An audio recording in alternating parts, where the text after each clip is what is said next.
Welcome students. तो आज की इस लेक्चर क्लास में हम बात करेंगे सीटेट और बीपीएससी जैसे टेट एग्ज़ाम में मैथ के इम्पॉर्टेंट टॉपिक्स जैसे कि नंबर सिस्टम। नंबर सिस्टम बहुत ही क्रूशियल टॉपिक है। बहुत सारे क्वेश्चंस हर एक एग्ज़ाम में पूछे जाते हैं। तो देखिए, नंबर सिस्टम में जो बेसिक चीज़ें हैं जैसे सम संख्याएँ, इवन नंबर्स, विषम संख्याएँ, जो संख्याओं के जितने प्रकार आपने पढ़े हैं, टाइप्स पढ़े हैं, उसके बारे में बात कर लेते हैं। तो सबसे पहले सम संख्याएँ क्या होती हैं? वो प्राकृतिक संख्याएँ होती हैं जो 2 से पूर्णतया विभाज्य होती हैं। आपको दिख रहा है यहाँ पे लिखा हुआ 2 प्राकृतिक संख्याएँ जो 2 से पूरी तरह डिवाइड होंगी, विभाज्य होंगी, सम संख्याएँ कहलाएंगी। जैसे कि 2 हो गया, 4 हो गया। 2 से जितने भी डिविजिबल नंबर्स होंगे आपके, वो क्या होंगे? सम संख्या होंगे, इवन नंबर्स होंगे। So even numbers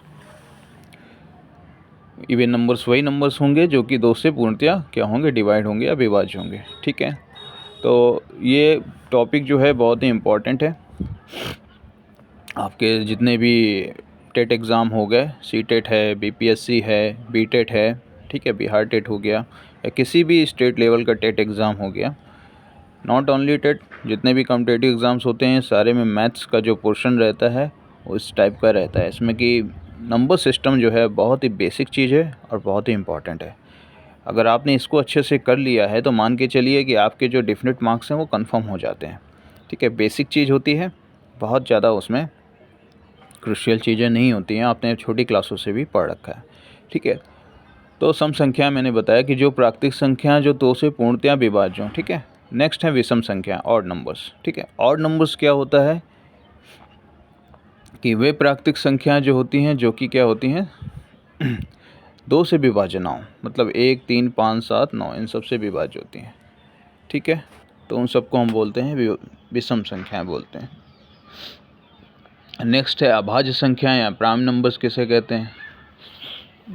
prime numbers मतलब कि एक ऐसी संख्या होगी जिसके सिर्फ और सिर्फ 2 ही गुणनखंड हो सकते हैं। गुणनखंड का मतलब क्या है यहाँ पे ये समझिए कि गुणनखंड का मतलब क्या है कि जैसे एक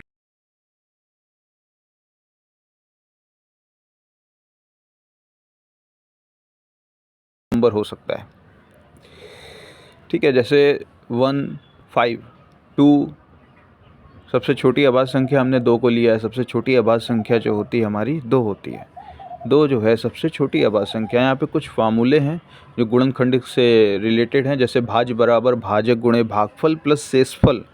आपने पढ़ा है भाज्य बराबर भाजक गुणे भागफल प्लस शेषफल। इसी को अगर दूसरे टर्म्स में दूसरे तरीके से लिखें तो भाजक बराबर भाज्य माइनस शेषफल बटे भागफल हो जाता है, और भागफल बराबर भाज्य माइनस शेषफल बटे भाजक। ठीक है, तो भागफल बराबर भाज्य माइनस शेषफल बटे भाजक जो होता है, एक ये फार्मूला बनता है आपका।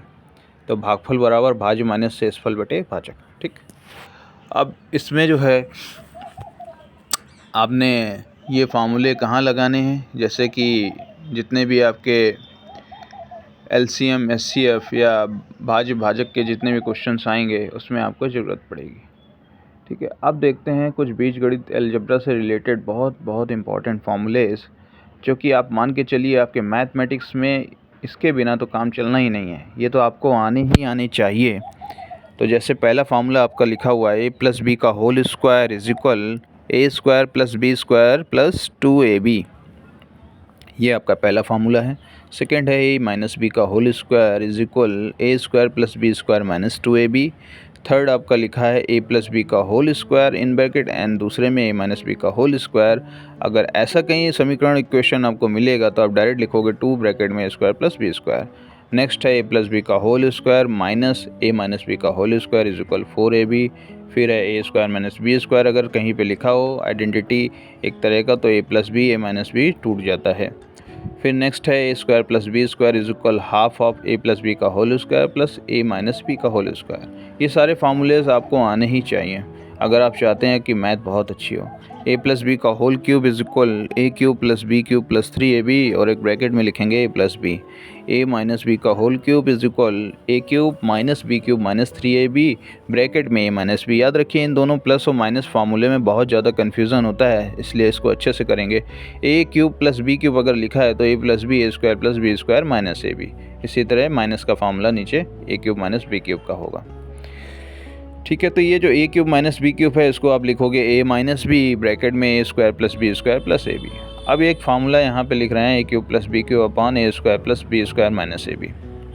अगर आपको कहीं पे इस तरह की आइडेंटिटी, इस तरह का समीकरण मिलता है जहाँ पे ऐसा लिखा मिल रहा हो, तो आप उसे डायरेक्ट ए प्लस बी के फॉर्म में लिख सकते हैं। मतलब अगर ए और बी दो चर राशियाँ हैं और A cube plus B cube upon A square plus B square minus A B लिखा मिल रहा है, तो आप उसे ए प्लस बी डायरेक्ट लिख सकते हैं। ठीक, तो नेक्स्ट जो हमारी आइडेंटिटी समीकरण फार्मूला है वो है A cube minus B cube upon A square plus B square plus A B. वहाँ पे चीज़ें प्लस में थी तो हमने प्लस में किया है, हमारा जो अंश है वो माइनस में है, तो यहाँ ए माइनस बी में कन्वर्ट हो जाएगा। फार्मूले थोड़ा सा याद रखिएगा, ध्यान से अगर पढ़ेंगे। अगर याद करने में दिक्कत आ रही है तो आप मुझे बता सकते हैं, मैं उसकी भी एक तरीका मेथड बताऊंगा आपको कि जिससे आप आसानी से याद कर पाएंगे इन सबको। तो मैंने बताया ये जितने भी आप अलजेब्रा के फार्मूले हैं ये आपको हर हाल में आने ही आने चाहिए।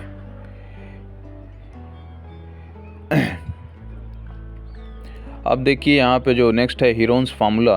ये हीरोन्स फार्मूला क्या होता है? त्रिभुज में जो हम त्रिभुज चैप्टर पढ़ते हैं, त्रिभुज जो हमारा मैथ में चैप्टर है उसमें बहुत इंपॉर्टेंट फार्मूला है हीरोन्स फार्मूला, जिसमें कि under root S, S minus A, S minus B, S minus C. ये एस क्या है? एस है भुजा।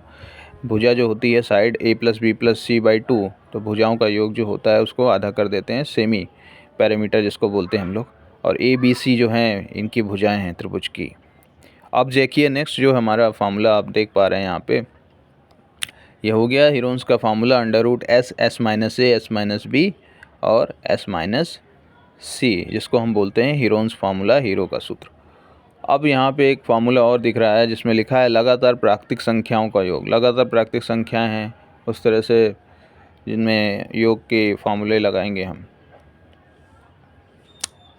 अब एक इम्पॉर्टेंट जो कॉन्सेप्ट आता है जिसको हम बोलते हैं बोर्ड मास, जो आपने सभी ने पढ़ा है। ये बहुत छोटी क्लास का एक चीज़ है बट बहुत बेसिक है, बहुत इम्पॉर्टेंट है, बहुत इम्पॉर्टेंट है, इसलिए इसको जो है यहाँ पे बताना ज़रूरी समझ रहे हैं। बोर्ड मास जो होता है इसमें हम इसको इस तरह से फॉर्मलाइज करते हैं कि पहले ब्रैकेट सॉल्व करें, फिर ऑफ मतलब जो का या इस तरह से का वगैरह लिखा हो अगर समीकरण में तो फिर उसको सॉल्व कर लेंगे।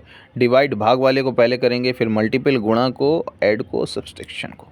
तो ये जो एक पूरा का पूरा पैटर्न होता है इसको फॉलो करके हमें चलना है।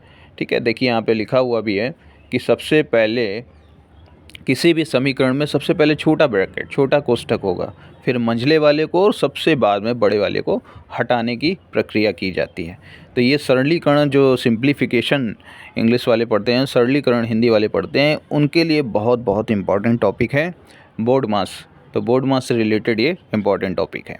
अब देखिए कुछ और फार्मूले आ गए हमारे सामने, ए प्लस बी प्लस सी का होल स्क्वायर। मतलब अभी तक 2 पद थे हमारे, अब 3 पद हो गए हैं, तो ए प्लस बी प्लस सी का होल स्क्वायर के फार्मूले आपके पास लिखे होने चाहिए। फार्मूले में अगर कोई भी किसी तरह की याद करने में, समझने में दिक्कत कठिनाई आ रही है तो आप मुझे कमेंट कीजिए, मुझसे डायरेक्ट पूछिए कि सर मुझे ये दिक्कत है, मैं आपको अच्छे से अच्छे तरीके से उसको एक्सप्लेन कर दूँगा।